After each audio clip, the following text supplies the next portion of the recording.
What is Chinese food? It's much more than just stir-fries, noodles, and dumplings. Up until the last decade or so, Chinese restaurants in the West haven't been very diverse. But China itself is, in its climate, geography, culture, and consequently, its food. This is our breakdown of regional Chinese cuisines.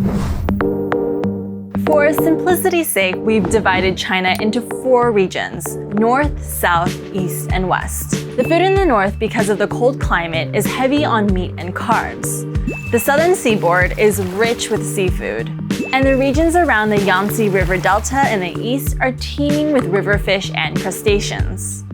Meanwhile, the tropical Southwest is lush with vegetation. Still, it's difficult to categorize Chinese food. Provincial borders are not the best markers, as many of them have shifted over time with the rise and fall of dynasties. Now, Chinese food can be broken down into many different categories, but certain regions' cuisines have become dominant simply because of their international reach. Generally speaking, China has 2 main carbs, wheat and rice, and their prevalence follows a north-south divide. Rice requires a lot of water, and the south gets plenty of it, with more rain on average than the north. Therefore, rice is consumed more in the south, and the north specializes in wheat because it doesn't need all that much water. In the north, you'll see a lot of wheat noodle dishes and quite a bit of buns. In the south, you'll see a lot of fried rice, rice noodles, and rice noodle rolls. Let's zoom into the south. The southeast, including Guangdong province and Hong Kong, is home to Cantonese cuisine. The flavor profile here tends to be salty and sweet, and because of its proximity to the sea, there's a lot of seafood. This region is also the birthplace of oyster sauce and hoisin sauce, and people here are really good at making sweet barbecued meat.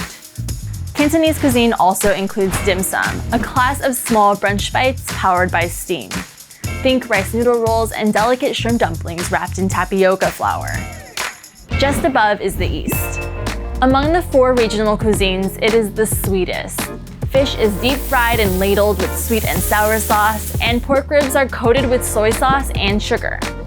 Its proximity to a lush network of waterways has earned it the moniker Land of Fish and Rice.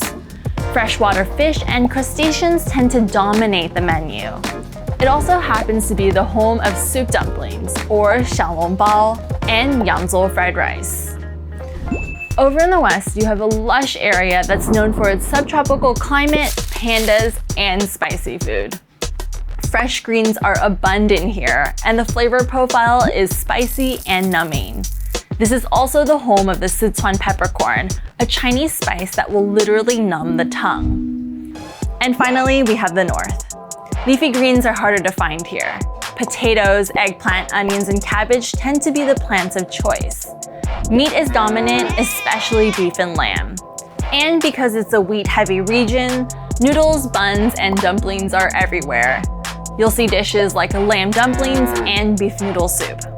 So there you have it. A very simple breakdown to the 4 most prominent regions of Chinese cuisine.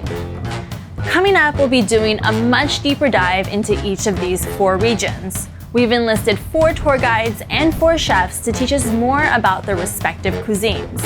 This is just the beginning, so keep your eye on this channel for more. We're at Goldthread 2.